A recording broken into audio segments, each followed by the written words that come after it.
20 दिसंबर 2024 को ministry of defence ने Indian company Larsen and Toubro limited यानी LNT को इंडियन आर्मी के लिए 100 K9 वज्र T गन्स का ऑर्डर दिया है। इस ऑर्डर की टोटल कॉस्ट लगभग 7,628.7 करोड़ रुपए है और ये सभी गन्स अगले 4 सालों में इंडियन आर्मी को मिल जाएंगी। ये नया ऑर्डर इंडियन आर्मी की फायर पावर के लिए एक बहुत ही अच्छी न्यूज़ है और इसीलिए आज के इस गार्डिंग इंडिया के वीडियो में हम आपको इंडियन आर्मी की K9 वज्र T आर्टिलरी गन्स और इसकी सभी एडवांस कैपेबिलिटीज के बारे में डिटेल में बताएंगे। तो स्टार्ट करते हैं फिर।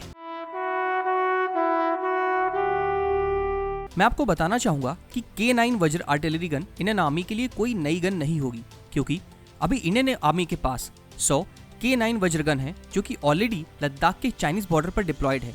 अभी K9 वज्र इंडियन आर्मी की सबसे पावरफुल और सबसे बड़ी आर्टिलरी गन है। K9 Vajra gun south Korea की हनवा एरोस्पेस कंपनी की बनाई हुई K9 थंडर गन का इंडियन वर्जन है, जिसे इंडिया में लार्सन एंड टुब्रो कंपनी के हजीरा प्लांट में बनाया जाता है। इंडियन आर्मी ने K9 वज्र का पहला ऑर्डर 2016 में दिया था, जिसमें $649 मिलियन में 100 K9 वज्र गन्स का ऑर्डर दिया गया था और अभी ये सभी गन्स इंडियन आर्मी को डिलीवर हो चुकी हैं। इंडियन आर्मी ने इस गन्स को पाकिस्तान बॉर्डर के प्लेन्स और डेजर्ट एरिया में T90 भीष्म, T72 अजय और अर्जुन टैंक के अटैक को सपोर्ट करने के लिए खरीदा था, लेकिन 2020 के गलवान इंसिडेंट के बाद इंडियन आर्मी ने K9 वज्र गन्स को लद्दाख में डिप्लॉय कर दिया। लद्दाख में K9 वज्र गन्स की अच्छी परफॉर्मेंस को देखते हुए इंडियन आर्मी ने लगभग 100 K9 वज्र गन्स का ऑर्डर करने के डिसाइड किया था। यानी फ्यूचर में इंडियन आर्मी के पास 200 K9 वज्र गन्स होंगी, जिन्हें पाकिस्तान और चाइना बॉर्डर पर डिप्लॉय किया जाएगा। अब मैं आपको K9 वज्र गन्स की कैपेबिलिटीज के बारे में डिटेल में बताऊंगा। K9 वज्र एक 155 mm 52 कैलिबर ट्रैक्ड सेल्फ प्रोपल्ड हाविट्जर है, जिसका वेट 48 टन होता है। ये एक आर्मर प्रोटेक्शन वाली गन है, जिसका आर्मर स्टील और मिक्स एलॉय का बना होता है। ये steel armour 155 mm artillery shells, 14.5 mm armour piercing round और किसी भी एंटी पर्सनल माइन का ब्लास्ट सह सकती है। इसके अलावा K9 वज्र गन में न्यूक्लियर, बायोलॉजिकल और केमिकल अटैक से बचने के लिए एक CBRN एयर प्यूरिफिकेशन सिस्टम लगा है। K9 वज्र में 1000 हॉर्स पावर वाला जर्मनी का बना हुआ MTU MT881 KA508 cylinder water cooled diesel engine लगा है, जो कि इसे 21.3 HP पर टन का पावर टू वेट रेशियो देता है, जो कि इंडियन आर्मी के T90 भीष्म टैंक के 18.2 HP पर ton power to weight ratio से बहुत ज्यादा है। इसका मतलब ये है कि K9 वज्र गन की मोबिलिटी T90 भीष्म टैंक से काफी अच्छी है। इसके अलावा इसमें US का बना हुआ एलिजेंट ट्रांसमिशन सिस्टम लगा हुआ है, जो कि इसे बहुत अच्छा कंफर्ट लेवल देता है और ट्रूप्स काफी लंबे टाइम तक इसे ऑपरेट कर सकते हैं।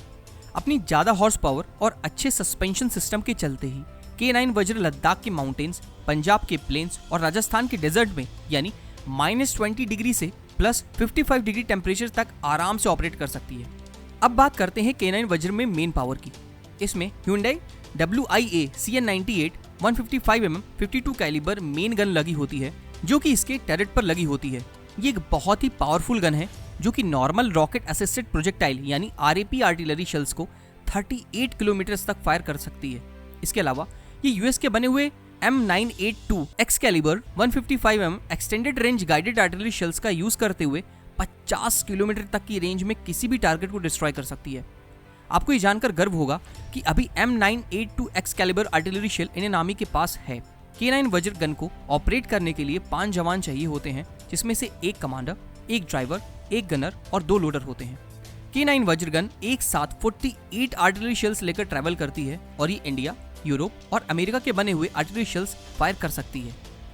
इस गन में एक्यूरेट फायर करने के लिए बहुत से इनोवेटिव सिस्टम जैसे कि digital fire control system, automatic positioning system, fire control computer और डिजिटल रेडियोज लगे होते हैं। अपने एडवांस कंप्यूटर सिस्टम के चलते K9 Vajra gun multiple round simultaneous impact यानी MRSI मोड में फायर कर सकती है। MRSI मोड में K9 वज्र गन एक एक करके 5 राउंड फायर करती है, जो कि टारगेट पर एक साथ लैंड करते हैं और उस पर एक साथ 5 राउंड ब्लास्ट का इफेक्ट पड़ता है। इसीलिए MRSI मोड में फायर करके K9 Vajra gun harden concrete bunkers को भी आसानी से डिस्ट्रॉय कर सकती है। अपनी लंबी range, accurate fire, fast speed, किसी भी एरिया में डिप्लॉय होने की कैपेबिलिटी और मेड इन इंडिया गन होने के चलते ये गन इंडियन आर्मी की पहली पसंद है और पिछले 20 सालों में ये एक अकेली गन है जिसका रिपीट ऑर्डर दिया गया है। लार्सन एंड टुब्रो को ये order defence secretary Shri Rajesh Kumar Singh की प्रेजेंस में दिया गया है और ये ऑर्डर बाय कैटेगरी में दिया गया है। ये ऑर्डर आत्मनिर्भर भारत और मेक इन इंडिया प्रोजेक्ट्स के लिए एक बहुत बड़ी सक्सेस है और इस प्रोजेक्ट से 4 साल में 9 लाख लोगों के लिए एम्प्लॉयमेंट जनरेट होगा। K9 वज्र टी गन्स के प्रोडक्शन में बहुत सारी इंडस्ट्रीज और MSMEs को भी इसके पार्ट्स के प्रोडक्शन के लिए ऑर्डर दिया जाएगा। इससे इंडिया में मॉडर्न आर्टिलरी गन्स की प्रोडक्शन की कैपेबिलिटी भी बढ़ जाएगी। फाइनली टीम गार्डिंग इंडिया की तरफ से मैं इतना ही कहना चाहूँगा कि 100 K9 वज्र गन्स का ये ऑर्डर इंडियन आर्मी की फायर पावर के लिए एक बहुत बड़ी न्यूज़ है। हम उम्मीद करते हैं कि इंडियन आर्मी को जल्दी K9 वज्र गन मिल जाए, जिससे इंडियन आर्मी की पावर और भी बढ़ जाएगी। इसी के साथ इस वीडियो को हम यहाँ पर एंड करते हैं। वीडियो अगर अच्छी लगी हो तो वीडियो को लाइक, शेयर और चैनल को सब्सक्राइब करना मत भूलिएगा। हम इसी तरह आपके लिए डिफेंस रिलेटेड वीडियोस लाते रहेंगे। मिलते हैं आपसे जल्दी एक नई वीडियो में। जय हिंद।